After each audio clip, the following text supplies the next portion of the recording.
Hey there, it's E Squared Photography. I'm Erin. And I'm Emily, and we are here to keep things simple and fun. Are you thinking about potentially doing holiday or Christmas or winter minis for those Christmas card photos?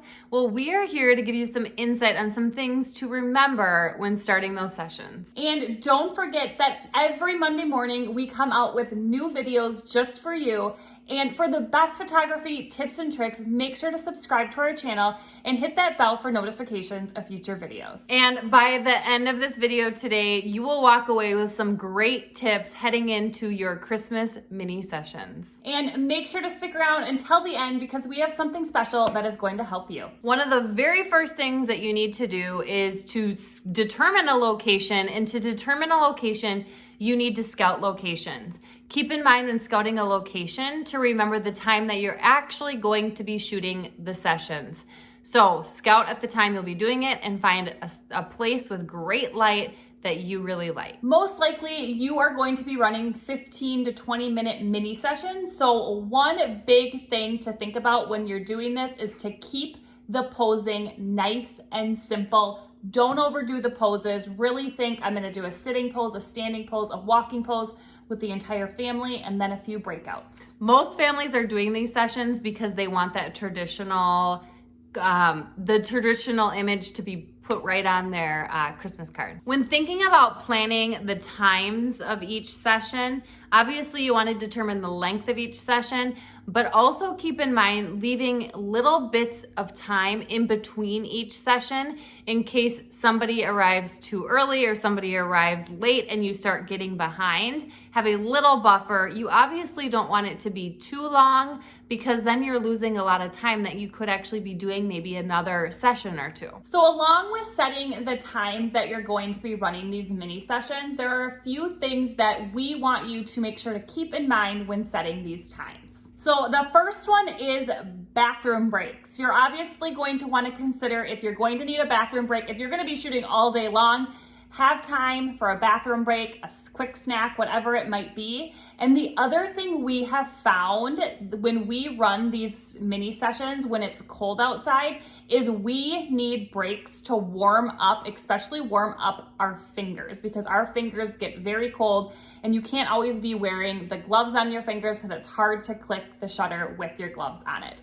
Hand warmers in your pockets can be really helpful, but taking those little bit of breaks to warm up your hands is really helpful. Random fact, a way to warm up your hands when you're outside in the cold. Take a toe warmer, so that's different than a hand warmer because a toe warmer actually, you peel a little sticker off and it gets sticky, and stick it to the side or the bottom of your camera where your hands lie, and it will keep your hands warm. Also consider when doing the Christmas mini sessions, will it be beneficial to have an assistant there, whether it be to be behind you making silly faces at the little kids, to help hold a reflector, bring little props if you have them, move things around, or maybe you just want an assistant to keep that flow moving. So when the new family comes, they're communicating with them, doing whatever they need to do, letting them know, stay in the car until we're ready.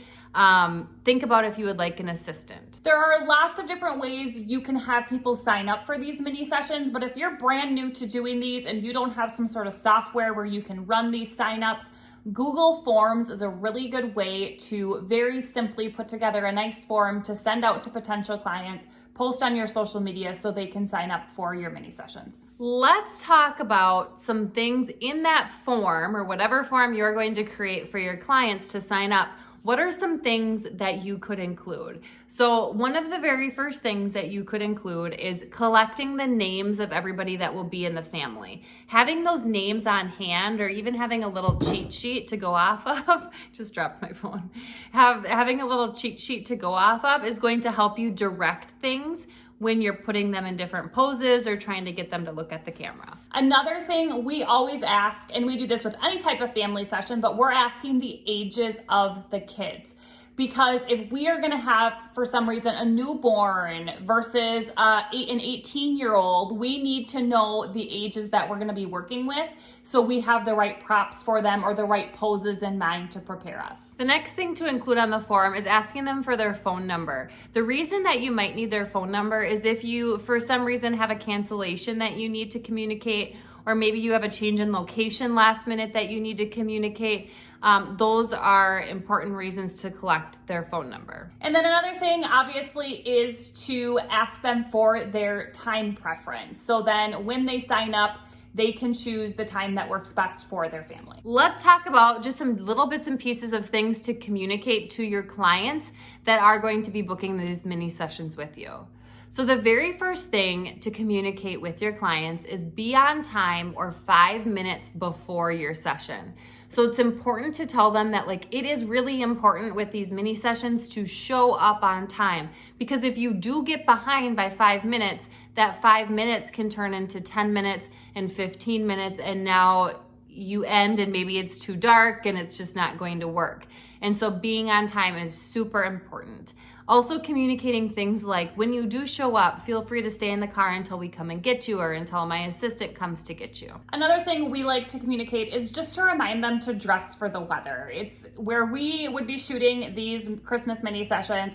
There's going to be snow, it's going to be freezing. So just telling them, make sure you're dressing for the weather, or you have a jacket to quick throw on if you are waiting, or if you're waiting in between poses, or whatever it might be, just to keep them nice and warm. Encouraging them to throw a cute winter hat on their little children who could get cold and antsy is not a bad idea either. All right, take a second and comment below with a tip or trick you have when running these mini sessions. All right, now we just want to talk about a couple other things to consider when doing these mini sessions. So one thing to consider is to think about, how many digitals will you deliver to your clients? Most likely, if you're newer to this, you do not have a print store where they can order these Christmas cards through you. So you're gonna wanna provide some of the digital files. So do you wanna provide them with 3 digital images, or 5 digital images, or the entire gallery? What do you want to do? So think about that ahead of time. Another thing to consider when communicating some tips to your families as well is thinking about, are you going to limit these to immediate family?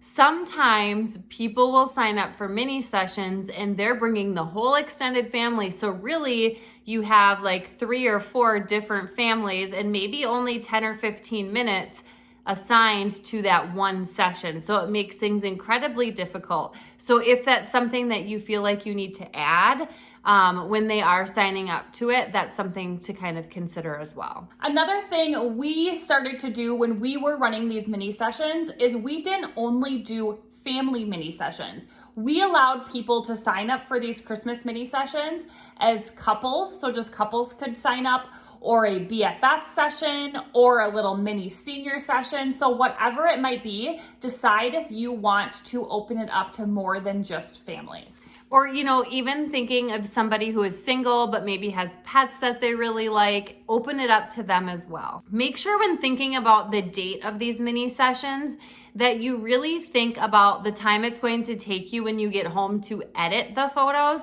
and deliver them back to the clients in time for them to actually get their Christmas card out to their family and friends. And then the last little tip or trick is make sure you set a snow, rain date, whatever it might be, weather related date, just to have in case you have to cancel. Because let's say you have 8 families signed up and then the day of it's snowing uncontrollably or raining or whatever it might be, you could have already communicated, here's the makeup date, so plan to have that available too.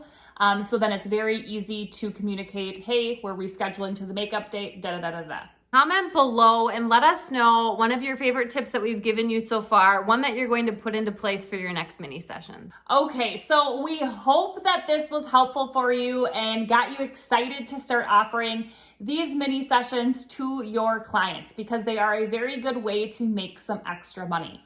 Now, if you're interested in seeing more of us behind the scenes at family sessions, we want to let you know, we do have a behind the scenes family course that you can look into and join. You can look in the description below for more about that, but it's full family sessions where we're breaking down each part of it. So check that out in the description below. And for now, we do have a free download for you in the description as well.